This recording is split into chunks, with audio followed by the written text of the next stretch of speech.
The storm didn't arrive from the sky. It moved in her chest, a low weather of ache that never quite broke. Margaret stood at the fence line where the sage ran silver under morning light, where the cottonwoods kept their soft counsel, where the rebuilt porch wore its new timber smell like a promise she wasn't sure she trusted yet. The land breathed around her, meadowlarks stitching music through the cool air, creek water chattering over stones, the long spine of the Wind River Range holding its snowy breath.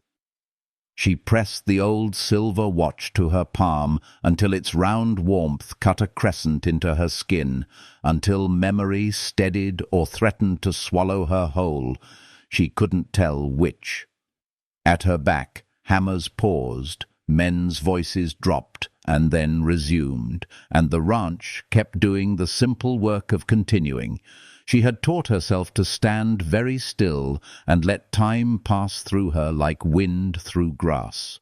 But today the world refused stillness. Hoofbeats came soft as a heart, learning a new rhythm. She didn't turn until the bay drew level with the fence, and his rider slid down with the tired grace of a man whose body remembered long distances. Harrison tipped his hat without ceremony, a quiet line of sun on the edge of his beard, the pale of a scar almost hidden in wind-roughed skin. "Ruby says you missed breakfast," he said, as if absence were a meal she'd forgotten. "Ruby's keeping a ledger on me now." The joke fit awkwardly in her mouth. It still managed to land gentle as a feather, because Harrison's mouth softened at the corners. "Ruby keeps a ledger on us all," he said. He leaned his forearms on the top rail near her, close, not crowding, letting silence do what silence did best here: widen, deepen, become something like a room they both could breathe in. The bay flicked an ear. The watch ticked. She had wound it again, in spite of herself, and each click felt like a seam being mended, a small, stubborn stitch. "The north pasture will need reseeding before the spring storms," Harrison said, eyes on the line where land met sky. "I can have Isaiah bring the drill down next week." "We can manage," she said, and then, because the word "we" had a tender weight she had not meant to show, her voice slipped and softened. "Thank you." The air smelled of pitch and sun-warmed wood. Somewhere Ruby laughed, the kind of laugh that brightens the corners of a house. Margaret felt the old ache shift, the storm moving off a mile or two, as if the horizon had found the breath to blow. She didn't look at Harrison, and he didn't ask her to. Instead, he told her about a calf-born breach that Isaiah had coaxed into the world by talking softly for an hour, the words unremarkable, the tone a steady river. He told her about a late snowfall 2 counties over, and the way elk broke trail for each other, one animal at a time, patient, peaceful, certain. Margaret let the story rinse the grit from her mind, let it find the quiet places and linger there.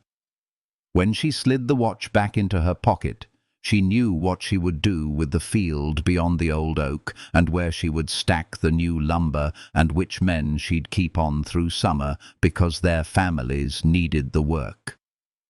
She also knew the reason Harrison had come wasn't calves or seed or weather. It pulsed in the air between them like a second heartbeat. "You don't have to ask," she said finally. "I'll come." She didn't need to say where. The county seat, the courtroom, the wide room with its varnished benches and its particular hush, the place where the past had been dragged into light and left blinking. Harrison nodded once, as if some knot inside him had loosened. "We leave at first light." "All right." She started for the porch, and the coffee that would have cooled to perfect by now. A breeze lifted, soft and clean, and laid down her hair again, like a hand smoothing a child's brow. When she reached the steps, she looked back, and his glance met hers.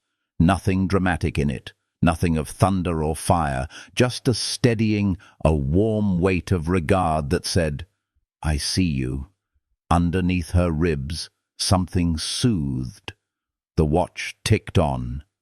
If this quiet beginning feels like a road you want to walk with us, leave a like, tell me your favorite line in a comment, and subscribe so we don't get lost from each other when the story turns.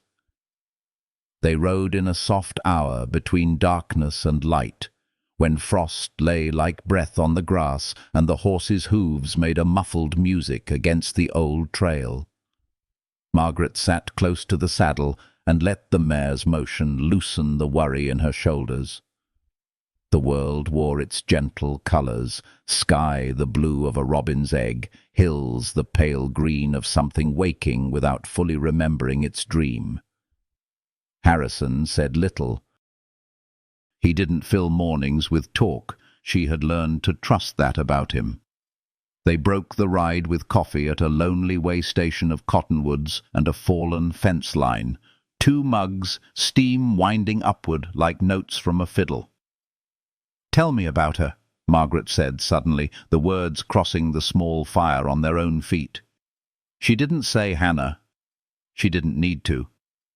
Harrison turned the tin cup in his big hands and watched the handle burnish. "Hannah could mend anything," he said at last. "Jeans, nets, people. She'd hum, and it made you remember how to breathe." His eyes moved past Margaret to the trees, where the wind had made the leaves a soft, soothing river. "Our boy liked to run on the creek stones, thought falling was a game." He smiled with a tenderness that made Margaret's throat ache. "He'd go down, palms out, and pop up laughing, brave as a colt. That spring the water rose early. I was in town, and the weather went wrong in an hour." He didn't need to finish. The quiet finished for him, deep and tender. The world stood with them for a moment, hat off. Margaret felt the old instinct, reach, fix, offer, flare in her chest, but she didn't try to wash grief clean with words. Instead, she let the silence be a soft place where his memory could sit. She added a stick to the fire, slow. "My mother sang to the pigs," she said, surprised to hear her own voice wander into a room it had kept closed. "Silly. I know. But they'd look at her like scholars, as if considering the meaning of every note." The smile tugged at her mouth. She said everything with ears deserved music. Harrison's glance touched hers and warmed. The ground between them felt less like distance and more like a meadow bees were learning again, peaceful under the sun. They rode on. By the time the courthouse shouldered up out of town dust and pride, Margaret's chest felt clearer, as if the old weather had moved another mile toward the far west. Inside, the floorboards held yesterday's echoes, and the benches smelled faintly of lemon oil and people who had waited a long time. Margaret took her place. Names were read. Papers moved. The judge's gavel made its small thunder. Then the surprise of a letter arrived like rain on a dry roof. Catherine's clear, slanted hand, the words crisp as mountain air, telling the truth she had kept folded for too long. The bruises, the terror, the night she left, the pistol shot that was no one's but her husband's. In the row behind, someone's breath hitched, a sound broken and hopeful at once. Victor. He had come, and with him a gravity Margaret recognized. A man shouldering a thing he could no longer leave on the ground. When he stood without flinching. His testimony wasn't a knife aimed at his father, it was a lantern held up in a dark barn, and dust motes spun gold in the beam, dates, payments, the coal seam drawn in a child's sure line across a stolen map. The slow, meticulous machinery of a lie. Margaret kept her eyes on her hands and the watch hidden in one of them. She had expected to feel triumph here, some high, bright relief. What came instead was softer, a soothing tide that rose and fell against the edges of old fear and carried it away an inch at a time. When the judge spoke, and the words, dismissed with prejudice, landed on her shoulders like a shawl, warmth ran through her so swiftly she had to close her eyes. The past didn't let go at once. It never did, but it loosened its grip. After, in the cooled corridor, she found an alcove where light pooled on the floor. Victor found it too, as if the light had called them both. He looked younger without the iron of certainty in him. "I remember the creek," he said, voice low. "Stone skipping. You always won." "You let me," she said, because it was true, and it didn't have edges anymore. "I was afraid you'd stop meeting me if I didn't." He tried a smile and found a real one. "I wish we hadn't stopped at all." He didn't reach for her hand. He put his own behind his back like a schoolboy in church. It was such a gentle thing to do that affection came over her like a warm rain. "We were children," she said. "We did what children do when men decide what the world is." His gaze flicked toward the courtroom doors and then away. "My brother." "He'll learn," she said, and surprised herself by believing it. "You already have." When she stepped back into the dust and warmth of afternoon, the air felt soft and newly washed, as if rain far away had done some work on her behalf. She found Harrison where she knew he would be, wall at his back, eyes on every door, and walked straight into the shade of him, like stepping into a porch at noon. "Free," he said, and in the one word she heard a tenderness it had taken months to uncurl. "Free," she said back, a small laugh rising, light as a foal. They rode home slow. Evening came like balm over sore muscle. Out past the old oak, the field held a darker seam that only she and Harrison knew how to read. "We'll do it right," she said, as if answering a question he hadn't asked. "Fair wages, safe shafts, a schoolhouse with windows. A bell that rings true," he said. "And a roof that doesn't leak," she added, warm with the domestic audacity of it.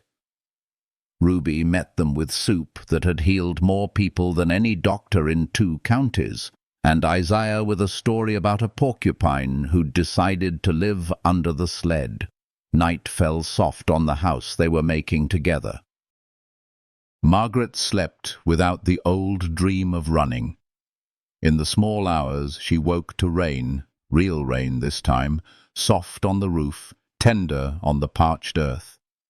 She lay listening, peaceful, until the sound braided itself with breath, and she didn't know where one left off and the other began. Spring unfolded itself like a letter long delayed. Cottonwood leaves shook their coins of light. The creek smoothed stones with its patient hand. The pasture came up thick and green, and the new barn held its honeyed smell even after the first storm. Margaret walked the fence line each morning, fingers trailing the rails like reading a familiar page. The silver watch ticked contentedly against her ribs, not an anchor anymore, but a small, steady drum leading parade. Work multiplied, and with it the kinds of quiet happiness that sneak up on a person. The weight of a good ledger, the comfortable ache of doing something useful, the soft morale of a crew who've been paid on time, the shared joke in a doorway with a body tired and a heart light. Some afternoons, Harrison would lean a shoulder to the porch post and say, "You look like your father when the first cutting came in." And the words would lay a warm plank across an old gap in her. Other afternoons, he'd say nothing at all and sit on the steps with his boots in the dust, and the silence between them would be full of meadowlark and wind, a gentle space where grief could wander and not be lost. News travelled like pollen, light everywhere. Augustus would face trial in Cheyenne. Victor had sold the northern acreage to a widow in town for a sane price, closing a door with a kindness Margaret hadn't known to hope for. Ezra sent a short letter from the coast, 3 lines of awkward apology, a drawing of a gull, a promise to do no harm that sounded like prayer. None of it changed the work of feeding animals and men, or making sure the seam under the north field was opened with care rather than haste. But it changed the weather inside her. She found herself humming in the mornings, an old song with no words, and when Ruby teased her for it, Margaret only smiled. The day the rains started for real, Harrison came back from the ridge with wet shoulders and a look she'd learned to read. It wasn't worry, and it wasn't relief. It was a decision testing its own legs. He stood on the threshold and took off his hat and didn't tuck it back on, which meant he intended to stay as long as the talk required. "I've been offered a job east," he said, and the rain seemed to hush itself a little, as if to listen. "Railroad wants a man to scout passes. Good pay." "Work, I know." The words went through her chest with a strange brightness, as if someone had opened a window at night. For a second the room smelled of cold iron and far hills. "Do you want to go?" she asked, and set the teapot down with both hands. He looked past her shoulder to the window where drops stitched a soft veil. "I wanted it for a long time," he said. "A thing with ends and a namesake. A map you can hold up and say, 'Here.' But the farther I walked from here, the quieter that wanting got." He lifted his gaze to hers, and there it was, unhidden, tender in a way that made her bones go quiet. "Now I want to finish a porch rail straight, teach Isaiah's niece to break a horse gentle, fix the hinge that's been catching on the storeroom door for a year." The laugh caught her, soft and astonished. She had not expected the hinge, the smallness of it, the intimacy. She had not expected him to speak the language she used inside her own mind when she looked at this house, a railing, a roofline, a shelf cut true, a life cut true. "Stay," she said, "because there are words that refuse to be deferred once they've arrived." They hung between them like a bell note, ringing everything within reach. He stepped closer. It did not feel like a cliff. It felt like a gate. She saw in his face the things he would not say because he still carried the soft bones of old losses, how he had learned to hold his love at a distance so it would not be taken, how his hands had learned usefulness as a way to speak what his mouth feared to pronounce. "I will," he said. The rain came steadier, a tender roar. Outside, the horses stamped, peaceful in their shelter. Inside, Ruby fussed with a loaf and pretended no interest. Isaiah knocked mud from his boots on the back stoop. Margaret crossed the room and took Harrison's wrist where the pulse beat, rapid, human, dear. "I won't break," she said, because she knew what he feared, and because some promises needed to be made out loud in good weather. He turned his hand and folded her fingers into his palm, large and careful, as if receiving a rare tool. The world arranged itself around the touch, the clock, the kettle, the 2 blue plates on the shelf, the damp curl of hair at his temple, the dressed wound of the past, no longer angry but healing over, soft and pink at the edges. The kiss, when it came, was not lightning. It was a field after rain, green rising, frogs waking, a fence line humming, because wire remembers music. It was gentle, and it was exactly enough. Later, when the storm thinned and the light returned like a friend who'd found the road again, they stood on the porch and watched the pasture drink. A hawk lifted from the cottonwood, shook its wings, and climbed a ladder only it could see. Margaret leaned into the space beside Harrison that had been hers a long time already. Ruby came out and set 2 cups beside them, one with too much sugar the way Margaret liked it, one black and strong as creek stones. "About time," Ruby said, which was both blessing and benediction, and went back in humming a hymn that always put right what could be put right. That night, with the lamps turned low and the windows open to the soft air and the steady chorus of crickets, Margaret took down the silver watch. She wound it the way her father had shown her as a girl, slow, respectful, listening for the click where tension yields to promise. Tick, tick, tick. She set it on the sill where starlight could find it. "We'll make a school," she said, because sometimes vows like to be spoken into quiet rooms, and a place where nobody goes hungry. "We'll mine slow. We'll mend everything we can." Harrison's hand found the small of her back and rested there, peaceful. "We'll sing to the pigs," he said, and she laughed until tears warmed her eyes. She thought of Victor on the coast, of Ezra's gull, of Catherine's letter, of the creek stones where a boy had fallen and risen, until the water took and left him as bright as memory. She thought of her mother's voice and her father's hands and the way the new house held them all in its beams. The watch ticked on, a small, stubborn heartbeat matched by 2 others, then 3, then a houseful.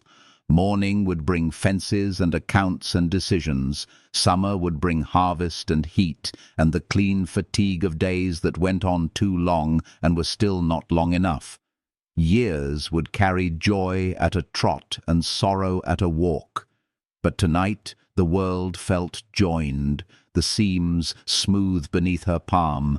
She could feel love like something built and lived in, not a blaze but a hearth, soft, soothing, tender, and steady in any weather.